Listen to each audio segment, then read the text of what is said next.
Hey, this is Mike Peters from The Alarm. You're watching The Vinnie Langdon Show. Stay tuned. Hey, what's up everybody? It's me, Vinnie Langdon, here at Warped Tour 2017. All these people behind me are standing in line. The doors are about to open. We're going to talk to some of your favorite bands today on The Vinnie Langdon Show, coming up next.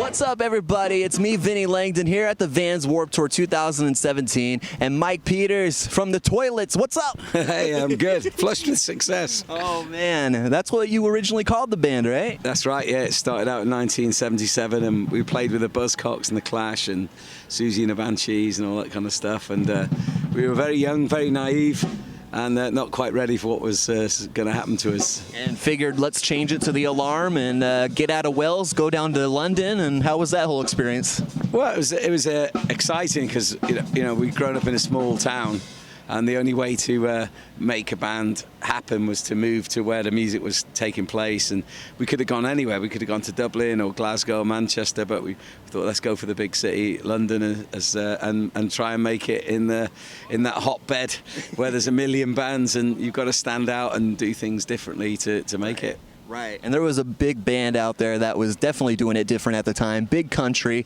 and you kind of were looking up at them going, wow, they're doing something that some of these other bands aren't doing, and I want to be like them. People singing along, what's up with that? We want to be that band. Well, it's more that we came along at the same time as Big Country, and Stuart Adamson had been in the Skids, and I loved the Skids and really admired what they did. And I tried to, I always liked the way Stuart respected his audience, and I thought we needed to be part of that, because that's how we felt about our audience too. But we maybe weren't expressing ourselves in the same way. We were very quiet. I was very quiet on stage, didn't say anything, and so I thought better start communicating here. Right. There's some bands out there that were, get up on stage, do business, do their songs, get off, and there's some of them that like to interact for a while, and it's get on with the show. Come on. Yeah. Well, the Clash were a little bit like that. At the start when I first saw them, there was only a few words from Joe Strummer, but they were like part of the song anyway, and they still were right way through his career, and that's how he was, and so everyone has a different approach. But to me, playing music was about breaking things down so that you had a real relationship created with your fans that wasn't not about selling T-shirts or records, but it's about coming back time after time again and to relate to the lyrical content you're trying to convey in your music. Right. And the 80s were an interesting time for music because it seemed like it was more than a show. It was a performance like this. Got a butterfly. And you like dressing up on stage, and there was a time where you said with The Alarm, let's dress it up a little bit and go a little crazy. Well, we toured with the Stray Cats in 1980, and they had all the rockabilly gear and the quiffs and tattoos and sleeves ripped off their shirts, and they were the complete package. It wasn't just the music, but the way they looked added up to the music. The way they conducted themselves told you that they believed in what they were doing. Yeah. And we had to have that. So we had to create a look that elevated us out of the crowd, and we liked a little bit of what the Who did with the pop art psychedelia thing. But we liked the Western look as well, so we kind of merged the two, and then the Alarm haircut was a little bit taken from the way the Stray Cats had the big quiffs, and it seemed to set us apart straight away and help make the band. That is awesome. Now, for the younger viewers, today we got, social media that helps artists and bands out there to get their music, globally within seconds. Yeah. I could write a song, upload it, and someone over in Korea could hear it, or over in Japan, and hey, you never know what could happen. But growing up for you, it was different. Radio and television was so important and so vital for your band to officially make it. And when did you feel like The Alarm, did you ever feel like you actually hit it? Like you got to your peak where you said, we made it, guys? Well, we played in '86. We played the first ever live global satellite broadcast. We played 26,000 people in California, but it went round the world. It was the first time it had ever been done. And I thought at that point, well, how are we going to make a real connection with these people? Because in the 80s, our communication was via third parties, via TV journalists, and they could all put their own spin on what you were saying. And so for me, when the internet came along, that was a chance for us to voice directly to our audience. And so we grabbed it. You know, we're one of the first ever websites for a band in history was for the Alarm. That's incredible, right? Yeah, in 1992 we had a website. It was pretty unusual, and it was fan based. You know, it was run by our fans really. Right. But luckily we had one particular fan called Steve Fulton, who was real hot on the internet, and he said, you need to have a website. And I was like, what's that?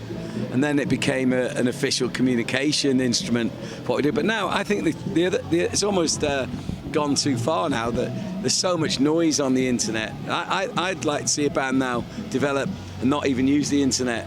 Almost hide behind a screen when you play live. Right. Don't let anyone put your music on YouTube. You own that music. It's yours. Right. And cherish it. Don't let it out too early.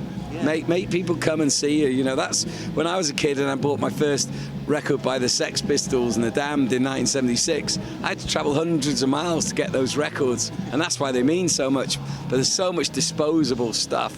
Right. You know, even at Vans Warped Tour now, it's like a manifestation of the internet with 1,000 sounds and 1,000 images and 1,000 million things coming at you in real life. Yeah. And it is like being on the internet, but walking down through that avenue of bands and pop-up banners, and everyone's pushing themselves, and you know, which is what you've got to do. Yeah. And but it can be overwhelming at times. It can. There's so many, even a festival like this.